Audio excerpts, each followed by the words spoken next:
Okay, this video is a book review. Here's the book. It's called Writing with Clarity and Style. The author's name is Robert A. Harris. And what it really is it's about rhetoric. If you look at the table of contents, it systematically classifies all the rhetorical forms. You know, go the basic concepts like parallelism, chiasmus, antithesis, and then how to put those in order and make it resonate better. You know, the climactic rise to the key point. All the things like isocolon, tricolon. So all these rhetorical terms, they come from the ancient Greeks. Basically, the ancient Greeks were brilliant. They noticed that some speakers were significantly better than the other speakers. So they just wrote down all their techniques.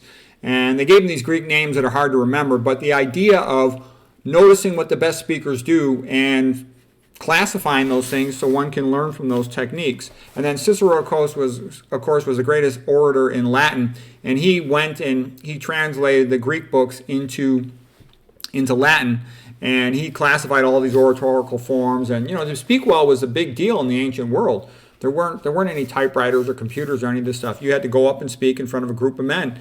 And Cicero was the best. And then Quintilian had a whole school of rhetoric. He's another great Roman orator. And so these have been studied for a long time. And it's another thing too, like I said, if you study grammar, you never learn how to write well, you never learn a second language. But if you want to communicate effectively in the English language, it really benefits you to study rhetoric, because you then get an example of each form of it. And they're basically like templates. They've been called impact boosters. They make your words more memorable, they make them more understandable, they resonate with the audience. So this is a good book for going through all the rhetorical forms. It's pretty well classified. The guy's intelligent, kind of like a smart college professor type of guy. And just so you know, though, I sort of took rhetoric because I was interested, and I'll give you a sense of the relative thickness of the book. So here's this book. It's a tiny little book.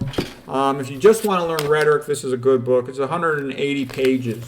I was real interested in writing, and I wanted to learn how to write better because when I first started writing books, my friends teased me. You know, I have a bunch of friends that are lawyers and they write every day, and they mocked my writing technique and style. So I wanted to get good at writing. So I then decided to read everything I could on the subject of writing. I read tons and tons of books, essays, you can name it.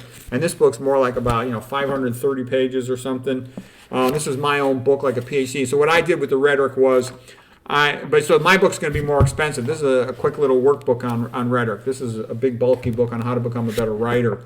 I renamed all the rhetorical forms, gave them English-sounding names, and then I went and I searched out good examples that are memorable quotes that use a rhetorical form. So I think that would be more memorable.